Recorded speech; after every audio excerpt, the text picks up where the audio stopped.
هاي أورومو هاي أورومو وسو قافل sirni awwaalcha koomediyaan Sooraa Abdataa bakka dhaloota isaa magaalaa Jaarsoo Bataskaana Gabrielitti gaggeeffame. Sirni awwaalcha koomediyaan Sooraa Abdataa bakka dhaloota isaa godina Wallagga Lixaa magaalaa Jaarsoo Bataskaana Gabrielitti bakka maatiin firoottan isaa fi jaallattoonni isaa argamanitti gaggeeffamee jira. Nutis maatii hiriyootaa fi jaallattoota isaa hundaaf jajjabina hawwina. Siranjiruun jabaa guddaan gonkumaa sidhaamirra jireessi hunduma si bitama gadi jedhee abbaa koo silaa dhabarakoo. Egaa akkuma beekamu guyyaa dheengaddaa obboleessi keenya koomediyaan Sooraa Abdataa du'aan akka of bira dhabnee gadda guddaan liqimfamnee jirra. Waaqayyoon ni haqa namaa hin ganne dhugaasaa baasee akka nu agarsiisu isuma abdanna. Kan darbeerraa wanti nuti gochuu qabnu gara fuulduraaf maalidha isa jedhu yaaduu qabna. Kanaaf akka yaada kiyyaatti dargaggeessi kun umurii malee maatii isaaf ofii isaaf otoo hin darbiin boqochuusaa sammuu keenya keessa waan jiruuf uummanni Oromoo fi jaallattoonni isaa akkuma gadda keenya ibsanne kottaa akkas goona. Armee isaatiif akkaawuntii maqaa isaaniitiin bannee waanuma hanga ta'e isaan jiraachisuu danda'u isaan cinaa otoo dhaabbannee gadduma qofaa qoodaa hin taanu. Eebbifama. Duraan dursee gadda obboleessa koo Sooraa Abdataaf natti dhagaame isiniif ibsachuun barbaada. Obboleessa koo dhugaa kee rabbaa baasu. Isatti aansee hordoftoota miiliyoona walakkaa qaqqabuu koo sababeeffachuun guyyaa kana hojii tola ooltummaadhaan dabarsuuf yaadeera. Kanaaf magaala Shaashamanneetti imaleera. Borurraa kaasee hanga Sanbataatti namootarraa uffatan sassaaba. Gaafa Sanbataa namoota harka qalleeyyii ta'aniif uffata sana nan hiraa'edheera. So jiraattota magaala Shaashamannee uffata qabdan sassaabdanii Grand Royal Hotel dhuftanii uffata sana akkanaa kennitan namira akkana dhaabbattan wajjin taane guyyaa kana hojii tola ooltummaatiin akka dabarsinu jaalala Oromummaa jaalala obbolummaatiin isin gaafadha. Galatoomaa baay'een isin jaalladha baay'een isin kabaja. Mana mana koo keessa waan hanga gabaabsaa garuu nama gabaabduu jaalladhu. Erga Daawiti Gooliyaadiin kuffistee lamaan oolche nama gabaabduu jaalladhu. Darbees hojjaa isaanii jecha siree irraa utaalanii buusan hin kennee ta'a. Galatoomaanii هاي أورومو هاي أورومو وسو قافل لم يجرو أكلت نما برمتني وسو قافل لم يجرو أكل نما فارسكن نتي أجهمي بعوشيت والله وبالله فلورسي مجاكنا كليسة كما سجلتني لما رجرا كليسة أرد كرو كما إبتكوف كما كنت أفرد عنك التنين namni kun diidamii lama hordofaa nama kuma diidamii lamatu gaafa inni du'e isa hordofa jechuudha. Hey Oromoo. Mimmaa akkuma gubbannaa. Hey Oromoo. Hey Oromoo osoo imimmaan Oromoo osoo imimmaan kenna waa godhee. Garaagarummaa keenya. TikTokiin Sooraa Abdataa yeroo jiru hordoftoota 92,000. Inni boqotee guyyaa lamatti hordoftoota 126. Arsenaal leenjisaa kilaba isaanii dura Arseen Wenger siidaa boorrajii yookaan naasaa irraa bocamee dheerina meetira 3.5 kan qabuu fi walakkaa toonii tokko kan ulfaatu dhaabeef. Warri qarooma kan nama seenaa hojjetu otoo inni lubbuun jiru siidaa seenaa dhaabanii cimina isaa leellisu. Hojiin gaarii immoo xinnoo hin qabdu. Nuti jiraatti walqeequu toffiinaaffaa fi jibbaan jireenya walitti hadheessina. Jabaan tokko gaarii inni tokko dhalootaaf gumaachee utuu inni jiru yaadachuu iyyuu hin barbaannu. Gaafa inni lubbuun darbuu garuu qabaan nu dadhaba.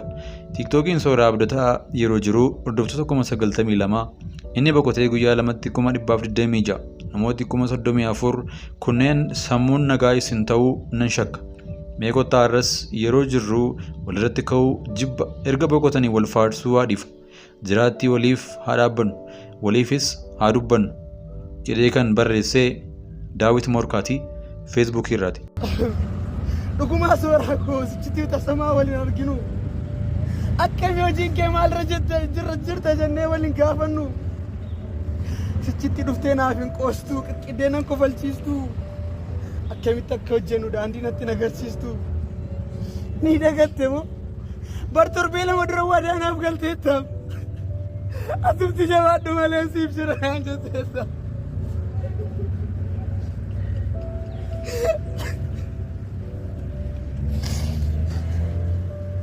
maaliif jemtere yoom ga'e guyyaan nuti jenne kanan turre sooraa koo kan nuti dubbanne maaf naatti reerbuu keenya maaf dagatte waada akkasin turreen barakki keenya akki yaada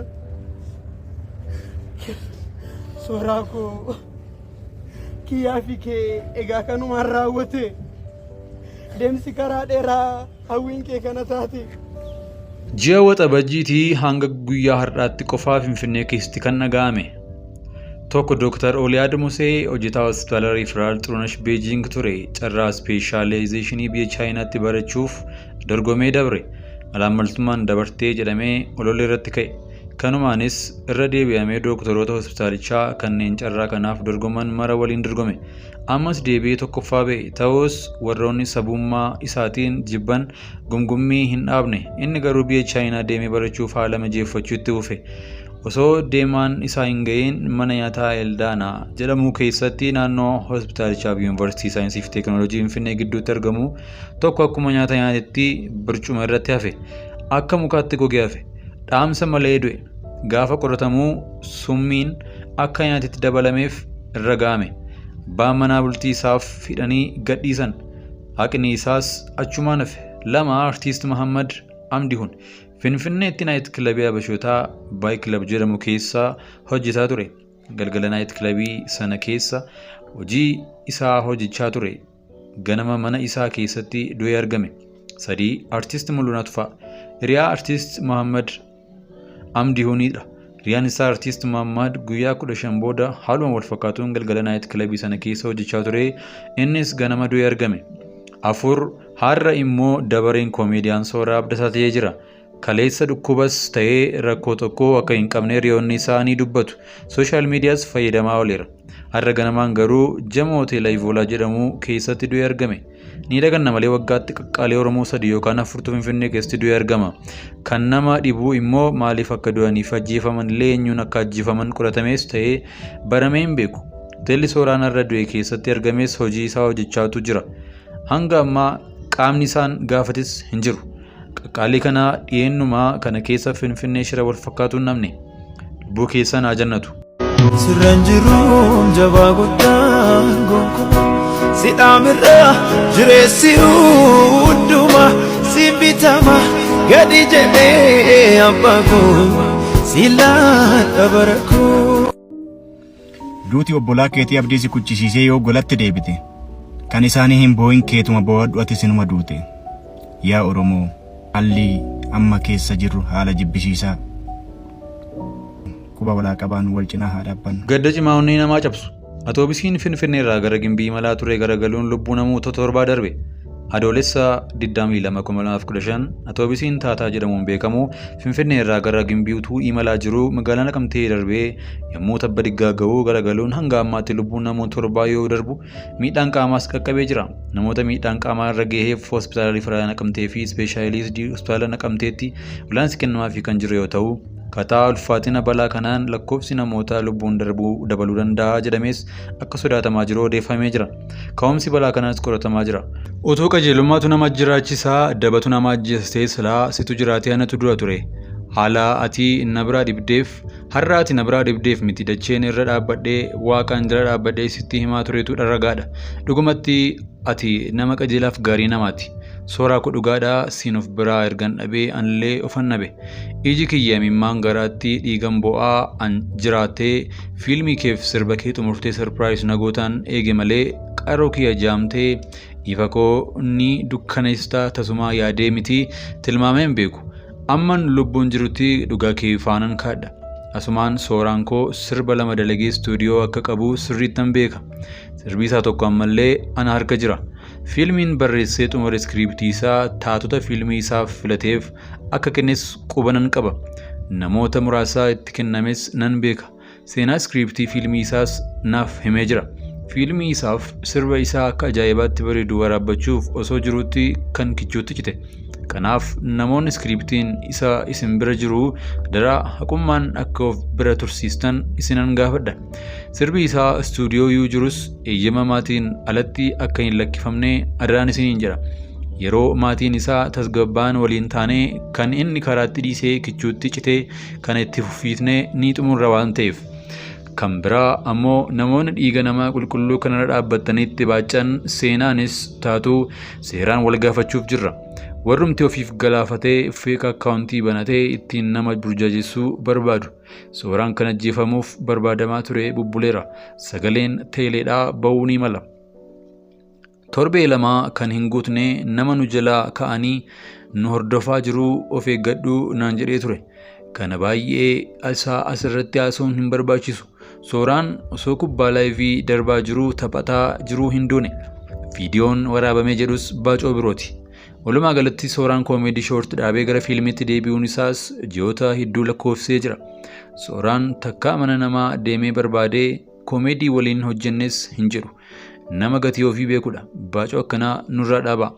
Sooraa kiyyaa jibbaata kanaan siif dhaamuu anaaf ati akka wal hin dhabne nan beeka. Yoon dhugaa kee argadhee injifataadha. Yoon dhabeyaanis akkan si bira dhufu shakkii hin qabu. Waliin nu beekuu, waliin nuuf kiyyeessuu, waliin nu jiraachisuu, waliin jiraachuu dadhabnus duunee wal bira jiraachuun keenya itti jiru kan akka dachaa caaluu nan beeka. Booranaa Godina Booranaa mana kadhataa yookaan waldaa kiristaanaa Laaftuu jedhamu barana mormitoonni kiristaanaa jalaa diigamee ture. Amma haala miidhagaan ijaaramee jira. Balleessuuf jedhanii itti guddisan.